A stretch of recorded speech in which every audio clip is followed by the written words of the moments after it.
This is an exciting time to be a Bleach fan. With the series' final arc finally being animated after years of uncertainty, and the first major video game in over 10 years? Soon. I do consider myself to be a bit of a Bleach fan. I remember watching it late at night airing on Toonami, collecting the DVDs and manga. I was really into the shonen stuff during this time period, but I was always disappointed by the lack of Bleach video games.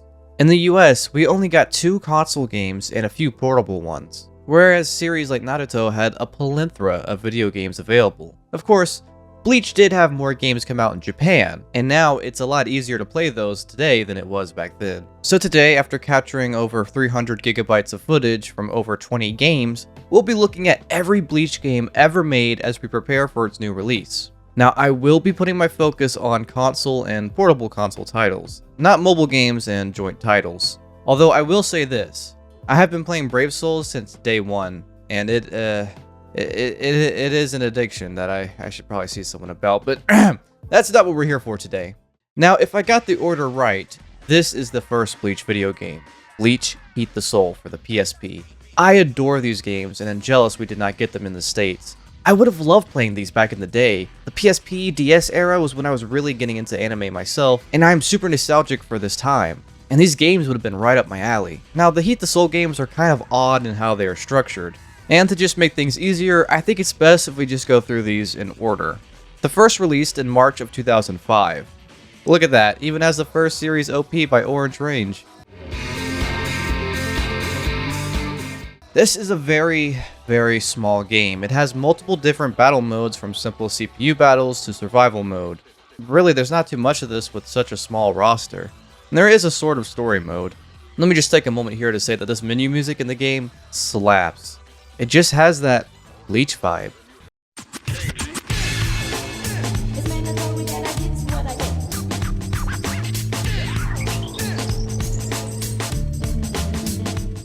Now, since there is not a tutorial, I went into CPU mode to get a feel for the game's controls. The roster is very limited. It includes Ichigo, Uryu, Chad, Rukia, Energigai, and Orihime from the start, with Renji being the unlockable. That's right. That's how early this game is. Renji is the unlockable.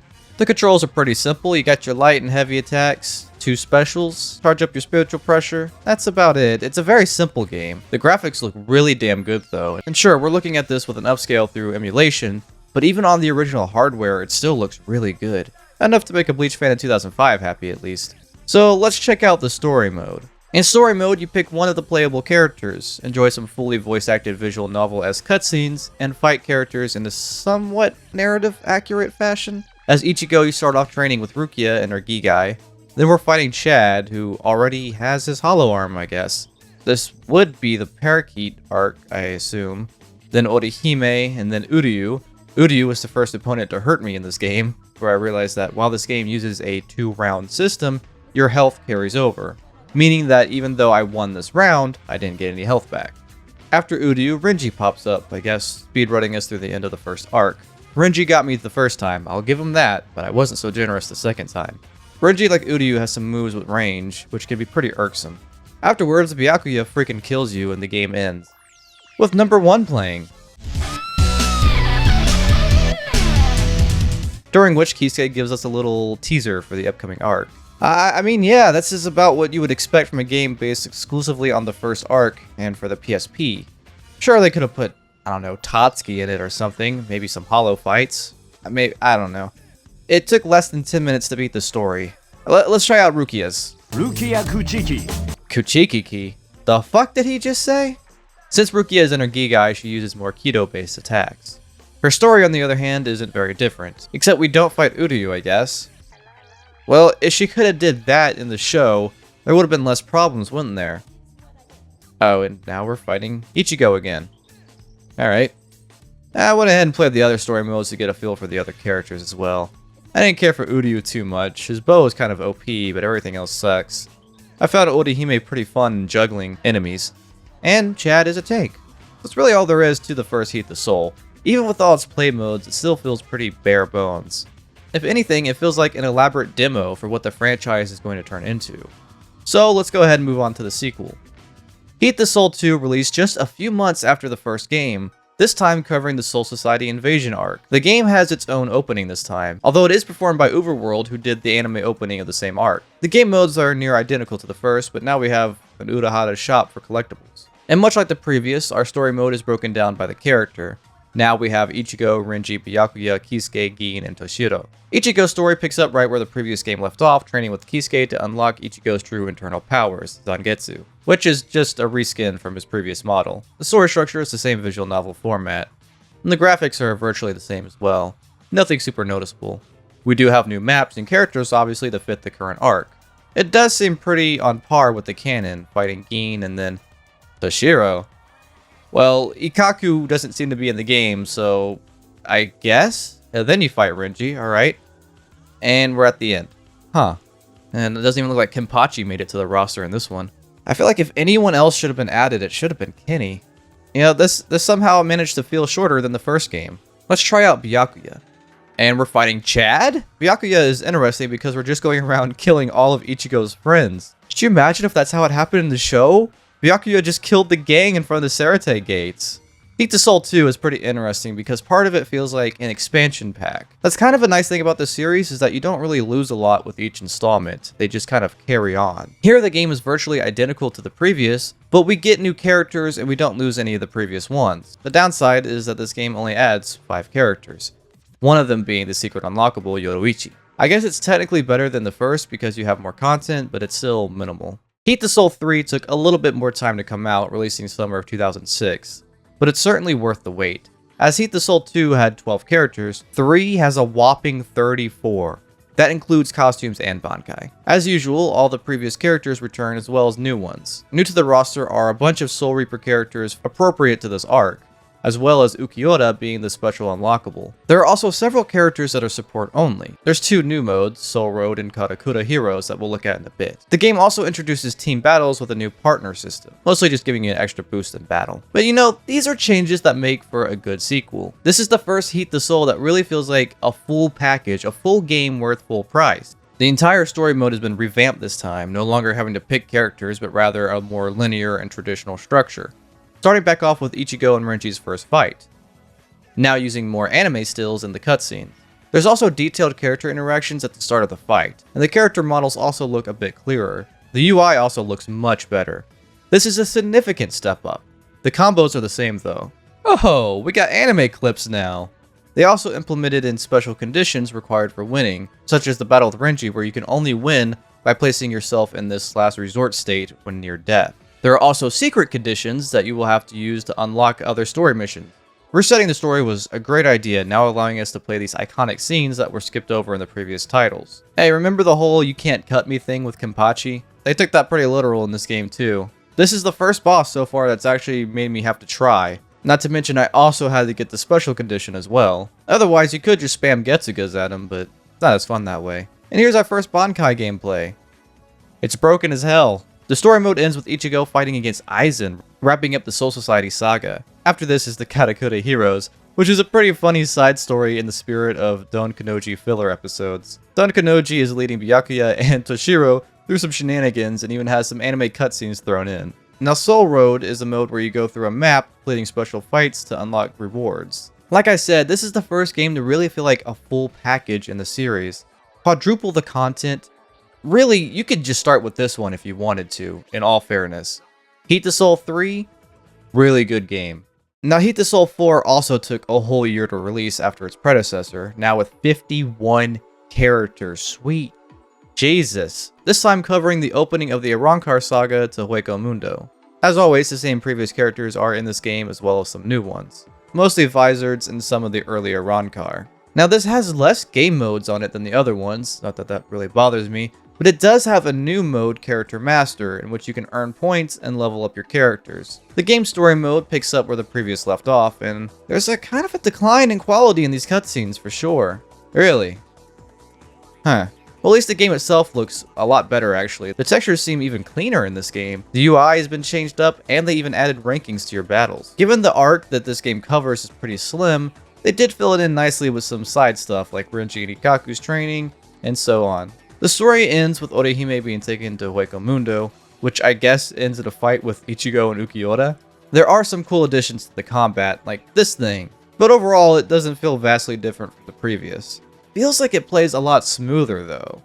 The AI also feels like it's a lot more lenient in this game. 3 had me actually have to try a little bit, whereas 4 is pretty chill. Still, the story mode is worth a few hours or so, so I wouldn't call it a skippable title. Let's see if 5 fleshes things out better. Heat the Soul 5 came out in 2008, a year after the previous. This game cut the roster down back to 32.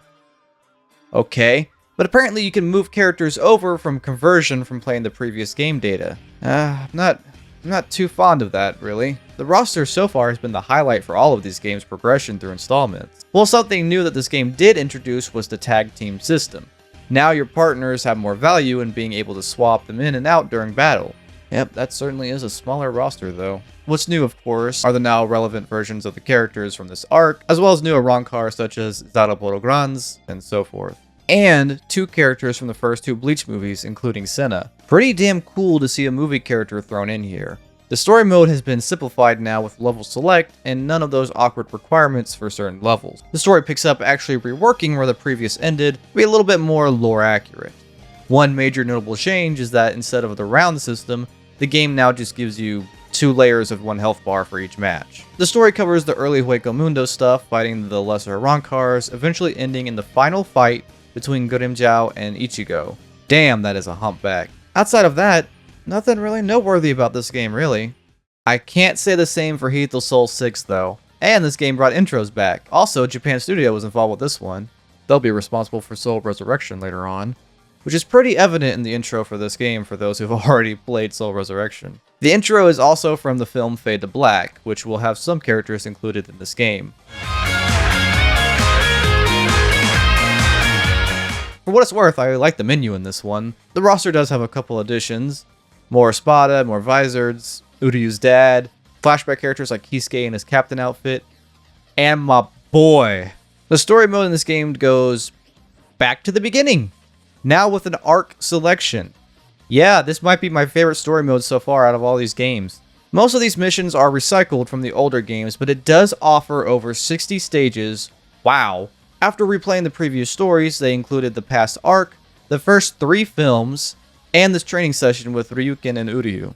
This game so far has been my favorite in the franchise. The graphics, the UI is at its peak, and the gameplay feels so much smoother and more responsive. That said, if the story mode is your biggest interest in these types of games, 6 might be worth picking up. For a portable game, it's pretty damn extensive, building up on all the previous games with some love for the films as well. Now, the series of games did end with the 7th installment, perhaps the most loved one out of all of them, released in 2010. The character roster in this game is damn near perfect. I only wish it just had some of the earlier characters in it. And this one I actually did play many years ago back on a potato laptop because I was so desperate for any sort of Bleach game to play. But after playing all of the previous ones, I don't know. I might still like 6 more. The game picks up where 6 left off in the story mode, and even offers some content in the filler arcs. The story goes as far as Ichigo's return to fight Aizen, and unfortunately we never got an 8th game to wrap up the Arrancar saga. Something that is kinda neat is that they let you play from the villain's perspective as well. 7 feels kind of like an expansion of 6, and sure, it's got a lot of playability to it, with its arcade modes and all these other play modes, and it offers so much for a PSP game. Really, this franchise works best with all these games are played together. Although I still feel that the strongest titles on their own are 3 and 6, just with all the content that they offer. These are, well, some of the best Bleach games out there. Given the limited catalog of Bleach games we're going to be going through, these allow you to play your favorite moments of the story on the go from a device that fits in your pocket, and gives us more options than some of these major console games have given us so far. If you're a Bleach fan, I definitely recommend checking out the Heat the Soul series. They're honestly probably my favorite of the anime PSP games. Alright, let's take a step back into 2005. Bleach Advance.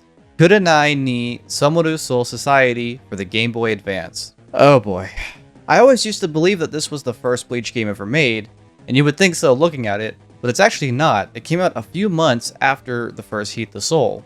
This was also a Japanese exclusive. The game opens with Rukia leaving the Soul Society and Ichigo training with Kisuke. The game has this sort of rock, paper, scissors style battle system. I can compliment the art and music for this game all day long, especially for a Game Boy game, it looks incredible.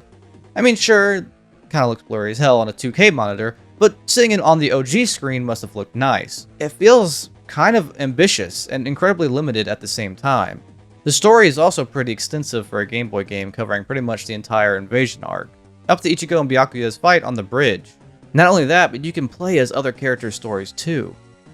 I don't know, maybe if I played this out in 2005 and it came out internationally, I'd care a little bit more.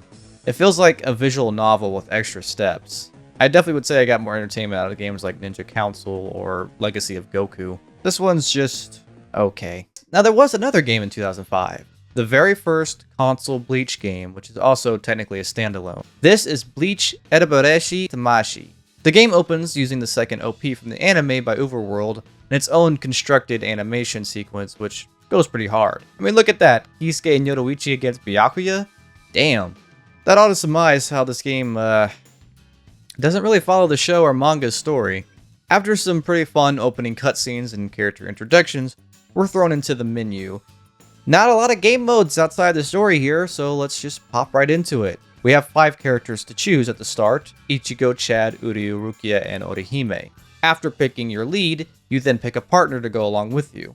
We'll take the OG duo. The opening mission has us at, assumingly, the cemetery where Ichigo's mom's grave is, going around killing hollows. You know, this game does kind of remind me of Uzumaki Chronicles. It does not take long for this to feel redundant, though. The game looks really damn good for the time, and I actually like the character textures coated in that early to mid PS2 charm. The combat isn't really much. Your partner can go around smacking hollows, really doing most of the work for you. You have a light and heavy attack, which you can combine for combos. You also have this move, which allows you to switch characters. The enemy AI is not super threatening, and the missions feel maybe one stage too long. Let's try Chad out. Hello, darkness, my old friend. Yeah, the game just doesn't have a whole lot going on here. The gameplay is so simple. Look at the damn tutorial for it.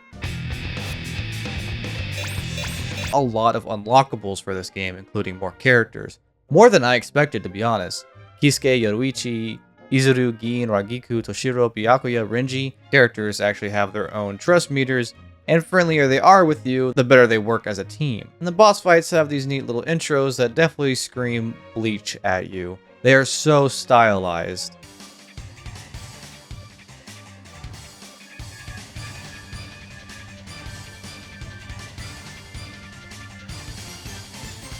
Although the bosses themselves aren't very difficult, especially when you're going 2v1 against them.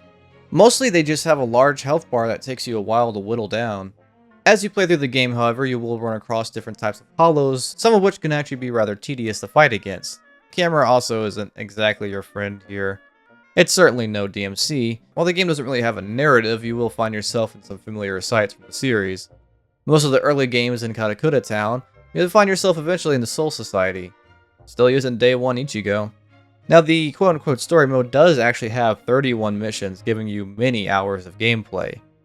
I spent more time on this one than I was expecting to, because it does grow on you. Now I said it was a simple game, I didn't say it was bad. It's one of those games you can kind of just play while watching something in the background. It's certainly not the best hack and slash game out there by any means, and it's not the best Bleach hack and slash game either. But for the first console game, it could have been a lot worse. It's some mindless sword swinging action with great visual style, stages, great music, all from a time back when hollows used to be a threat. That alone is pretty nostalgic. There was one more game of 2005 that came out at the tail end of the year in December. This was the first game by Polygon Magic, who made a trilogy of Bleach games for Nintendo consoles. Bleach, Tasogare ni Mamieru Shinigami. The game starts with its own opening cinematic comprised of anime scenes with an original theme by Yonha. This game is a 2.5 fighter. Here you have basic attacks, which has directional movements, an energy meter for spiritual pressure allowing you to do your specials, flash steps, and this pressure move that slows things down. It's a simple to learn game that you can easily practice to find more refinement in its mechanics. The best way for me to learn how to play these games is by jumping into story mode. It's in this sort of comic slideshow fashion and starts with the beginning of the invasion arc. Oh god. This game uses anime OSTs. That's awesome, but also copyright, here we go.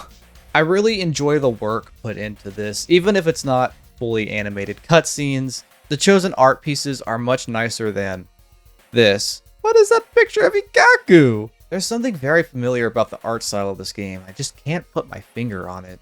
It's a very GameCube game for sure. Also, Ganju is very lore accurate.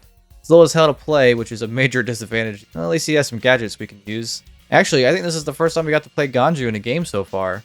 I really appreciate the detail they put into the story mode. They even included Chad's fight. This game, however, is not short in its balancing issues. Shit. Do I have to win this one? Okay. Alright. There we go, finally. Now, how does Orihime work? Oh, she heals. That makes up for the lack of combos, I guess. There doesn't seem to be a costume system here, so we lose a little bit of lore accuracy there, but who cares? The game is fun. The story mode ends with the final battle between Ichigo and Byakuya. Except there's no Bankai? Aha, sorry, it's in the ultimate move.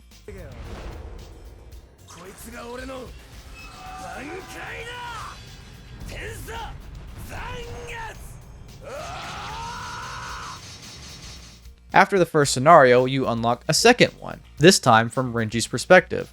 I really love these chapter titles. Now this is where it really starts to drift away from the canon. I don't quite remember it happening like that. And then there's a third scenario. Alright, and now we're back to Byakuya fighting Chad. Yep, that seems about right. Okay, well now this just feels unfair. For what it's worth, this is up there with my favorite Bleach games so far. Definitely one of the best console ones for sure. It does kind of remind me of the Clash of Ninjas series, which is also a goated GameCube fighter. I am especially upset that we didn't get this one in the US. Good character roster, cool visuals, fun gameplay. Could definitely use a little bit more for the sequel though. And it just so happens that it did kind of get one. I don't know if this is technically a sequel, but it is the same company that made the previous game and a lot of the same assets. One of the 2 console games that came out in the US. Who the hell is that guy? Shattered Blade on the Wii, released December 2006 in Japan and October 2007 internationally. I haven't played this one in years, but I remember it being interesting. And we are playing this one on the official hardware, so I apologize for the quality. Sega! Hi, Johnny. First Bleach game in English dub. As is custom with the US releases of anime games at this time, there probably was an actual song here that got replaced with instrumentals. Now this is a Wii game, so get ready for some arm movements. You gotta wiggle that controller around to do your attacks, stabbing moves and slashing moves. You can also hold buttons on the controller with motions to do specials. For what it's worth, it's actually pretty responsive. The combos, however, aren't infinite. You have a stamina meter, which restores faster the further away you are from your opponent, at least according to the manual in the game. You also have spiritual pressure gauge, which allows you to go into Bankai or other transformation states. The graphics are certainly carried over from the previous game as well, but somehow look not as good? Maybe because I emulated the previous. Alright, let's check out the story mode. Remember how happy I was with the previous game following the manga narrative? This is a filler story. You can pick a character for the story, Ichigo, Renji, Toshiro, or Kenny. You know what? Let's spice things up. Let's try Toshiro. Wow, it's been a while since I've heard this dub. It really takes me back though. It really does. But right now, I need those shards! The story takes place between Aizen's betrayal and the return to Katakota Town. Each character has a unique story regarding the Sogyoku's shards. Toshiro, for example, is told by Retsu that Momo lost the will to live and will probably die in her sleep, but getting the shards will help her recovery. The other characters all have similar reasons for wanting the shards, so fight, I guess? You fight a story important character, then 3 random characters, and then another story important character pops up. Rinse, repeat. Eventually you'll end up facing against the game's OC, Arturo, who is the one deceiving all the characters. He's, a kind of neat Arankar design. The story is essentially the same for each character, who all chase after the shards for different reasons. You can also unlock more characters per story. Byakuya, Hanataro, Yoruichi, and finally Arturo, which we learn more lore from this game's OC. 1,000 years ago, this Hollow got Soul Reaper powers and attempted to invade the Soul Society. That of course didn't work out and he was sealed. So he kills all the Soul Reapers, including the head captain, and becomes... I guess he's in charge? Is he gonna destroy everything? The roster in this game is really good. Most of these are from the previous game, but you do get some teaser characters like Grimjow and Ukiura.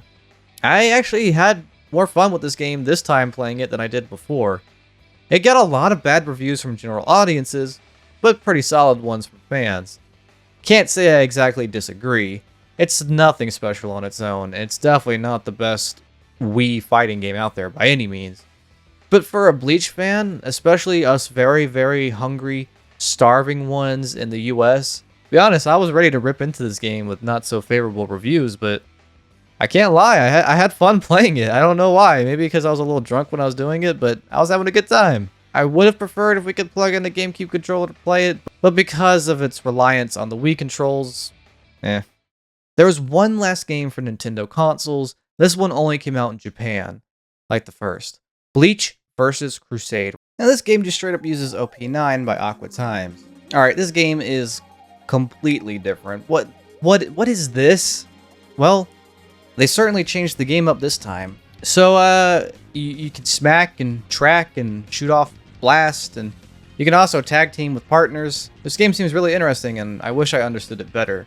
We'll hopefully figure out more as we play the story mode. The game picks up, I guess, where the first one ended, bringing us to the Visored arc. The character models look really good, at least for the Wii hardware they do. This is also a nicely detailed story mode letting you play through most of the important fights from this arc. I'm kind of learning the game a little bit as we go along. I'm thoroughly enjoying it. There is no way you get one hit with Chad and it's over. That is so disrespectful. The story goes really far. It actually ends on the battle with Kenny and Noitora, with Aizen making his way to Katakura Town in a rather foreboding ending. Oh wait, it's not over yet? Oh, this is not canon. Ichigo versus Aizen, I guess. Aizen has some pretty neat mechanics to him. He's got some doppelganger, hypnosis going on. As I played through the story, I really grew to love this game. I think it's arguably better than the previous, but they're also so vastly different. I feel like there's still a lot more I could learn about the controls from this game, and I would love to return to it after this. It's really a shame we didn't get a US release from this one, but the reviews of the previous probably hurt its odds of that happening, as well as the dub being behind. The gameplay in this one became really addictive. I was kind of concerned at the beginning of it because I just didn't really understand what was going on. And while this game does give you the option to use a GameCube controller, I still stuck with using the Wii remotes because it felt a little bit better that way. And that's not the end of the Nintendo games for Bleach as we go back to 2006. This is the DS series, 4 DS games, 3 of which came out internationally based on Bleach. I remember watching friends play these back in the day, but I never had them myself. I might have borrowed the second one at one point, but that was so long ago I can barely remember.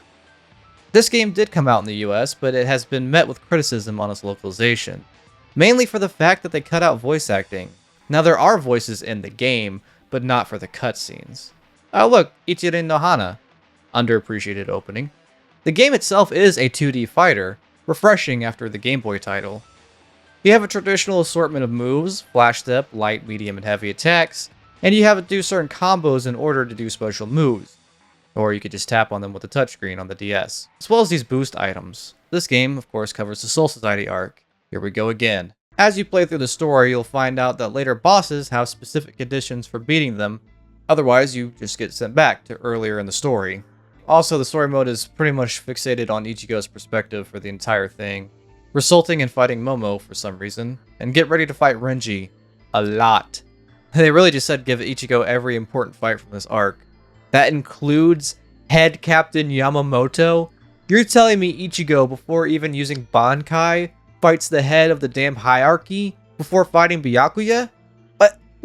What the hell? That kind of makes fighting Byakuya afterwards seem less impactful. Amazing that you could defeat me. Yeah, no shit. And you're saying you still can't beat Byakuya? You just beat the head captain. Let's just go learn Bankai. Once you beat the main campaign, you unlock a bunch of these extra episodes that allow you to play the other important characters of this arc.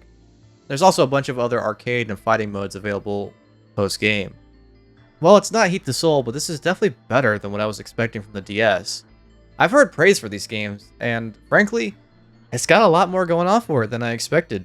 And there's so many other play modes and characters and customization available to you, it'll keep you occupied and make it feel like you got your money's worth. Bleach Blade of Fate, surprisingly pleasant.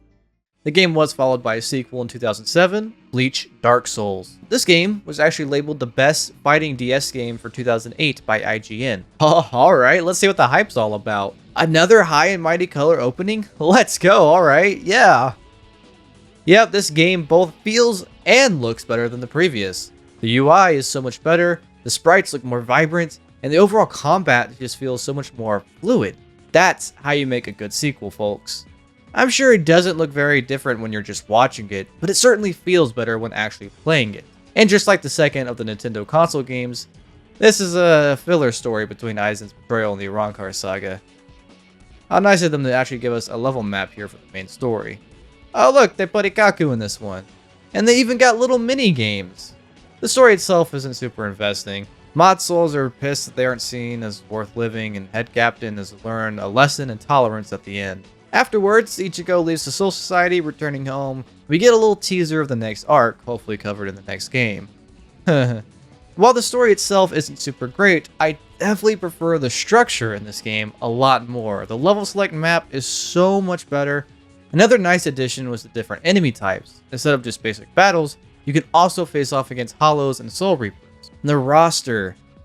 Oh, the roster is significantly better in this game as well. All the previous characters return, with plenty of new ones. You can even pick the Hollows, or the filler character Ryurin. The gameplay and content, everything is just better in this installment than the previous. And all of your favorite game modes return with improved mechanics and, of course, the new roster. So, yeah, I can see why this game won an award. It's really damn good. Look at that. Rukia is fighting a nurse. Awesome. I cannot wait to see what they do with the next game. And it has mediocre reviews. Shit, okay, what did they do? Released in 2008 in Japan and 2009 internationally, Bleach: The Third Phantom. I get a distinct feeling this is going to be different. Who are these OCs? It's going to be one of these, huh? So this one sends us back to the early days, and who the hell is this? Is this supposed to be the guy who Shinji took over after? But wait, Kisuke's already a captain. How does... Apparently Kubo scripted this game, but this is also a DS game, and I'm sure he was probably just shitting out his ass to get some ideas out there. Alright, well, you know, I do like these types of games. You know, wow, this is very different from the previous one, isn't it? Naruto had some games like this too, though, and they were pretty cool, so maybe this one will be too. But boy, this one is slow as hell. The sprites look cool. Let me just speed up the emulation a bit. Yeah, your standard Fire Emblem clone. Isometric game where you send your chess pieces out against enemies and you have them fight. You got skills and character attributes that determine who has the advantage over certain enemy types. And you can also link with partners for duo attacks. The story is a simple linear filler narrative. These two OC siblings are saved by this OC, and they become Soul Reapers. You get these breaks in these chapters called free time, where you can do extra bits of story for rewards. If you're a fan of original stories or fan fiction and or filler, the story will probably be pretty neat to you. I do think that the perspective is interesting, climbing the ranks from the perspective of average Soul Reapers. The game is pretty long though compared to the other titles, 25 chapters full of storytelling and pretty wild battles. And after beating the story, you can make up your own teams with your favorite Bleach characters climbing through the stages of Bleach Tower. There is a lot of content in this game. This one was not done in just a few hours. This one took a while, just hours on story, side stuff, grinding.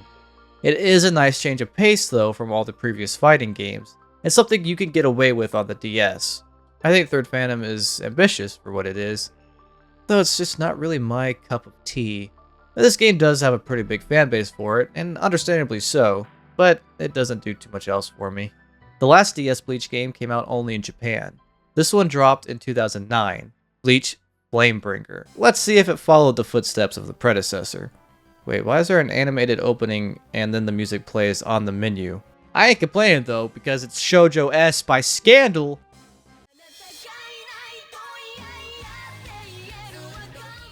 I'm sorry, I'm just a really big Scandal fan. One of my favorite bands ever. Nice to see that representation. So after jamming out in the main menu for about 10 minutes, let's actually boot up the game. Art looks really damn good. And thank you, Ichigo, for reading the screens out for me. The game also features its own original story. Rukia finds a weird-looking Sabacto called Higabana, which possesses her or something. Oh, looks like we're going back to this now. And the controls are immensely simplified here. Instead of 3 buttons for melee attacks, you have 1, and a button for specials. And there's something annoying about this game, purely for the sake of emulating, is that this game utilizes both screens. Shit. You can Bankai transform and even go into Hollow mode.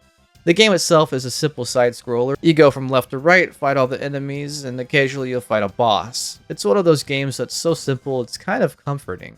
There's not much to it, but it works being a DS game. Something that would help you kill some time on a road trip or in class. You can see all the familiar sights, familiar characters, and the story is whatever. It's mindless fun. Definitely one that would play better on the official hardware, I feel. The story does get kinda goofy, as Ichigo almost kills Rukia in a fight, and then the Soul Society tries to arrest him for it. And now poor Ichigo's Zangetsu got all messed up. And to my surprise, here's Uryu. Yeah, as you play through the story, you will unlock more playable characters. The roster may not be as expansive as all the previous games. Eventually, the gang breaks into the Sarate, where you'll be facing off against most of your favorite Bleach characters. It's crazy, they even put in the effort of implementing young Byakuya. I think it's a real shame we didn't get this one here in the US. I can't really imagine the story being spoilerish for the snail pace of the dub, and it would have been nice to have all 4 games available. What really fascinated me going through this is I don't think any of the Bleach DS games are really bad. The first one is clunky, sure, with a terrible story structure, but it's still got good gameplay. Really, that's the worst I can say for these games. I was dreading playing these games the most, and I really thought that this was gonna exhaust me, but no, it was actually pretty fun. I'm actually glad I went through these. I think I'm going to try and hunt down some physical copies of these too. Now, the last lot of games will all be for Sony systems, the PS2, the PSP, and the PS3. First up is Bleach Hanatareshi Yabou, released 2006 for the PS2, and the second game released for the console. Ichire no Hana seems to be the opening for this game. Wait, who the hell was that? Anyway, let's see what this game's all about. The game opens with a musicless lore explanation from Ichigo. Okay, what in the Resident Evil? Ah, okay, I get it now. It's a day in the life of Ichigo Simulator. Don't quite think that this is how it happened, but sure. Oh! This is Persona! Okay, now I get it. This is Bleach Persona. Alright. So you run around Karakura Town. Why'd he run like that? Perform Konso and find Hone. Alright, yeah, this is something going a little different here. Alright, first combat section. Let's check this out. Yeah, this is a very simple turn-based RPG. Very, very diluted, for sure. Hey, you got some neat mechanics here, like this thing. Overall, it's just a very, very simple RPG coded in Bleach style. I do like the free roam aspect though, where you go around exploring these famous spots like Urahara's shop. The game decides to speedrun most of the first arc into a single day. Ichigo trains with Rukia, meets Kon, Kisuke, Uryu, and the goddamn parakeet, all before his first class. Is that Orihime's same fit from Heat the Soul? Oh, that's because these games have the same publisher. That explains why these textures are so similar. Ah, we finally got a whole team formation going on here. That's pretty dope. Got the whole squad, look at that. Really gotta feel bad for the lesser hollows when the whole gang pops up. What in the hell are you doing here? What the hell going on? And now we're fighting Kenny? Ichigo hasn't even met Zangetsu yet. What is there just not a Soul Society map in this game or something? I mean, look, even Kon can be in the party. That's cool. Hey, Zangetsu. So the Soul Society is under attack by a turbine. It goes without saying that the game story is it's definitely its own thing. I kind of just mentally checked out. I don't really know what the hell's going on anymore. But Byakuya is on our team now. Towards the end of the game, you fight this OC villain finally making his appearance. This is Bansui, some crazy scientist guy who pissed off the Soul Reapers, and here we are. This game consists of a lot of I don't know what's going on, but at least think I'm having fun. Story is a horrid mess, but the gameplay becomes oddly satisfying after a while once you get a handle of the mechanics. If you're looking for a lazy man's RPG of Bleach, it might be worth a shot. And I definitely put way too many damn hours in this game, so we gotta move on. Alright, still on the PS2 now, 2006, Bleach Blade Battlers. I jumped straight into training with this one, and wait a second. This reminds me of that Ninja Turtles game on the PS2. Oh, I love those beat-em-up games. Yeah, I'm so down for this. I messed around with a bit to get a feel of the controls. Juggling is pretty fun. But at this point, I'm still not entirely sure of all the mechanics, but I got the basic idea. You got your simple attacks, your blast types, and your special. Anyone else notice how these Bleach games have been kind of just cloning other games? Huh. Hey, yo, what is that fit on Chad, though? Yeah, this is kind of a smash a brawler beat up style game. You get 4 players on the screen at once, although only 2 can play on the PS2. Oh hey, you can transform. The game has this kind of story mode. It's a scenario thing. You have 5 short stories. They're all original and not connected to the main series storyline by any means. You get different fights ranging from hollows to fighting central characters. Really, this is our first big arcade-style Bleach game. This is one where you really just don't care about the story. Grab some drinks, grab some friends, and just have fun. Pick your favorite Bleach characters. Go around, beat each other up. It works really well on that level. Look, they even got some behind the scenes here of the voice actors recording lines. This game is just goofy, and I'm all here for it. I like the feature of seeing characters use others' Bankai. It's so creative. Outside of the story, there's also mission mode, where you can play an assortment of challenges with characters of your choosing. Pretty solid roster in this game, I must say. And you try to get the best rank. This game is not short on entertainment or content. Okay, well, the AI isn't really the best here. It sure likes to kill itself. It may not be as fun playing this game by yourself, but if you got some friends over, it can make for a fun night. If you want just an arcade-style Bleach game, this is the game for you. I'm really interested in the sequel too. I want to see what they did with the framework of this game, because the potential of making it even better is exponential. Bleach Blade God damn it. Bleach Blade Battler's 2nd, released a year later in 2007. It's a little different. The overall visuals of the game are much better, except for this rain. Yikes. The game's story mode seems to be a little bit more connected to the narrative this time, picking up with Ichigo's visored training. Turns out that this chapter is the only canon one in the game. We are immediately in filler territory after that. The AI still has a bad habit of killing itself. Why did they all chase me off the bridge? Well, at least it does get to some new territory at the beginning of the Arankar stuff. The total is 7 chapters, each with 5 battles. It's pretty full on content, even if almost all of it is what-ifs. And I do like what-ifs in these types of games. I really enjoy it when DBZ games do it. After all, we've played that same story over and over and over again. I like the balance of having both the main story and getting what-ifs. Kinda like how Sparking or the Raging Blast games did it. Outside of story, you have Battles mode. What in the Mario Party is this? This is basically missions with extra steps, now with a map included, and Free Battle where you can enjoy the characters you unlocked after spending 10 hours in Battlers mode to get them. The roster is not drastically different in this one, unfortunately. In some regard, Battler's 2nd is kind of disappointing in that field. I'm happy that the previous roster got carried over, which makes the game feel a little bit larger than it actually is. I wish they just went a little bit further into the Arankar saga just so we could have got a little bit more added in this game to make it feel more worthwhile. But in terms of gameplay, this title is miles better than the first. I've already complimented the visual upgrade. The UI and the combat feels so much more responsive, and it feels a lot less like I'm whacking the air to hit an enemy, but actually targeting onto something. The Bankai transformations are more satisfying, both cinematically and in gameplay. The game also just feels like it's running faster in general, which is good. So they did a great job tweaking the game, giving us new modes and everything. I just would have appreciated a few more characters personally. Without a doubt though, 2 is still much better than the first one. But both games are worth checking out. The next 2 games bring us back to the PSP with Bleach Soul Carnival, released in 2008. I could have sworn these games came out in the US. I really thought they had. I recall my friends playing them back in the day, but I suppose now, thinking back on it, they probably just had a jailbroken PSP. I have very faint memories of this game, and I do remember it being in chibi style. Look at all those normal-sized Bleach characters in the opening that are totally gonna look like that in the game. It is evident from the opening of the game that we're in the middle of the Arankar saga with this title. This potentially might just be a better Flamebringer. I also like how Ichigo is defaulted to his Bankai form. I'm seeing a bit of a precursor here to Soul Resurreccion. Yeah, Soul Carnival is a side-scroller where you beat up enemies, pick up partners along the way. This South Park style animation is certainly an interesting choice. Again, I'm looking at this on a big screen compared to the one it was intended for, so gotta give it that. Although Heat the Soul looked really damn good. Whatever. This Borderlands mobile phone game, which I certainly would have been addicted to without a doubt.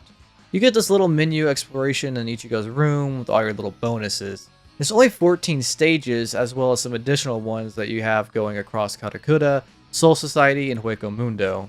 And don't worry, Ichigo is not the only playable character. There are 17 fan favorites that you can choose from and level up. Once your character reaches 99 though, be ready to feel pretty invincible. There's also a huge assortment of partners you can choose to assist combat. The stages go off of a point ranking system based on your time, damage, and combo, very much like Soul Resurreccion. The final fight is between Aizen, no, not like you think, and then there's a special boss afterwards which will really put your skills to the test. So Soul Carnival is another one of those comfort games. It's not something super crazy, but it is pretty comfy. And it does seem like they put a lot of thought into this as well. Man, it's becoming a trend, isn't it? These are all pretty simple games, aren't they?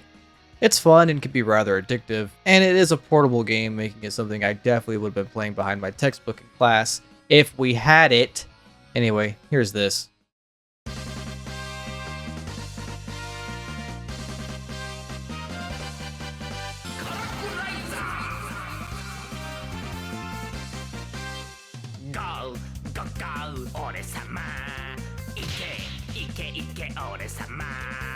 A year later, Soul Carnival was followed with a sequel, Soul Carnival 2.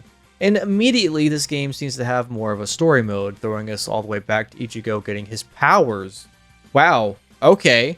Well, this really just is Brave Souls, isn't it? Starting before Ichigo got his powers. The detail here is kind of crazy.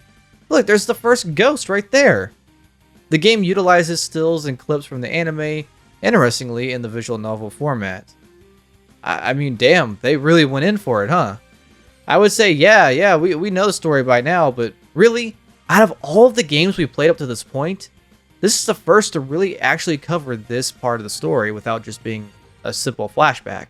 And Ichigo is not defaulted to his Bankai anymore. There's actually all of his forms available. If this keeps up, this could potentially be the best story mode we've come across so far in all of the Bleach games, in terms of faithfulness to the source material. I can say with confidence within the opening of this game, it's better than the first. That's just non-negotiable. I was prepared to start talking about how they were going to be the same game, but nah, they cooked with this one. I can talk to Keigo? Let's go. Best Bleach game. Now, while the game does cover Kone's introduction, it skips over Orihime and Chad stuff. It goes right to Uryu. I guess we're also skipping Ichigo's mom, alright? Okay, well, we're starting to hyperspeed a little bit. I'm still impressed by the work put into the story mode. Yeah, I probably put too much work into this game. This game's pretty crazy, going all the way to the final Ukiota fight. From the start of the series to the final Ukiota fight. With a pretty damn crazy roster to boot. Yeah, no, this game's just better than the first in every way imaginable. The first was just this cute side-scroller and all. This game right here kicks ass. And it's still just a cute side-scroller, but with a lot more content and incentive to play it. Not only that, frankly, this is one of the best Bleach games I've ever played. And by this point, there's only one left. Bleach, Soul Resurreccion, also known as Soul Ignition in Japan, released in 2011 for Japan and internationally on PS3. This was the Bleach game, at least in its marketing. The hype around Ichigo finally facing off against Aizen was crazy. And, well, they basically made a game based off of that. I still have my Shonen Jump magazines that advertise this game, and I was so excited for it. And when I played the game for the first time, I loved it. I didn't have the Wii game, and sometimes watched my friends play the DS games. This was my first Bleach game, which is crazy since it's the last major game released, not including mobile games. Part of me feels like this was the pinnacle of Bleach hype, but that's also just how it felt back then. How does this game fare over 10 years later? I love that the opening is very obviously supposed to be Rainbow No Melody, but it was replaced with an instrumental.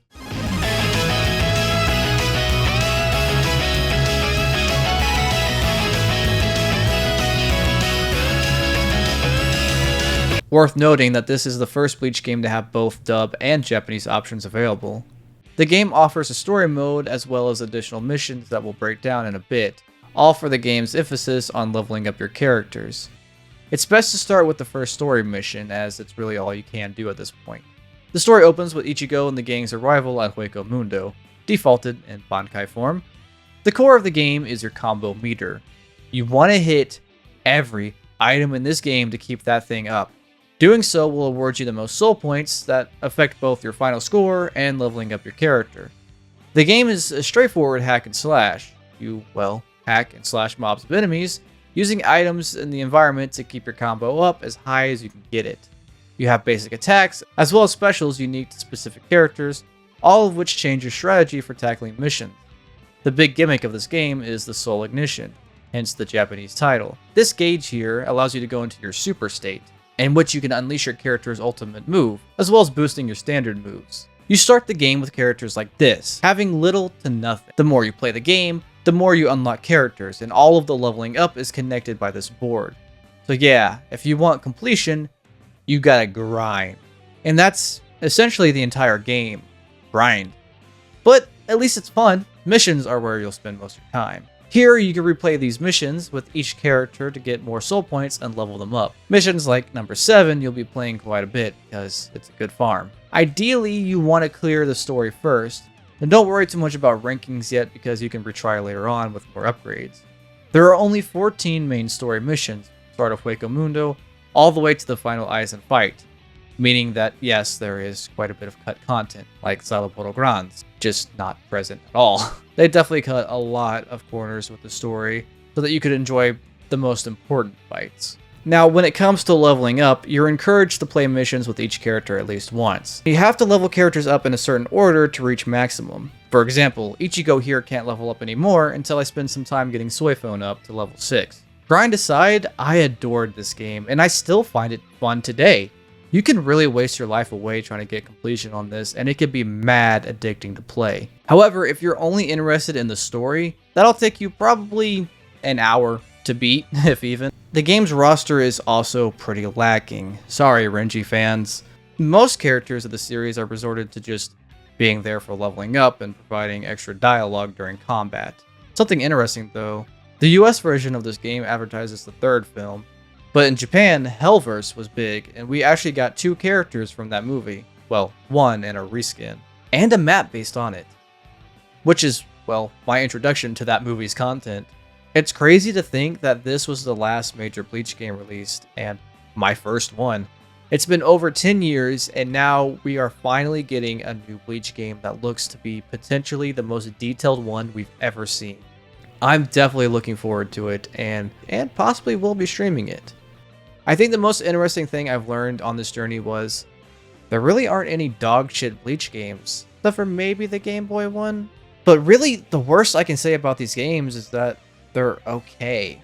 Unfortunately, a lot of these are just clones of other games reskinned with Bleach characters.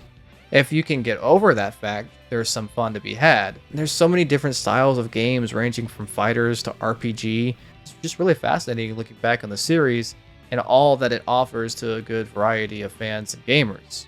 Which of these Bleach games was your favorite? And are you excited for the new game? Let me know in the comments below.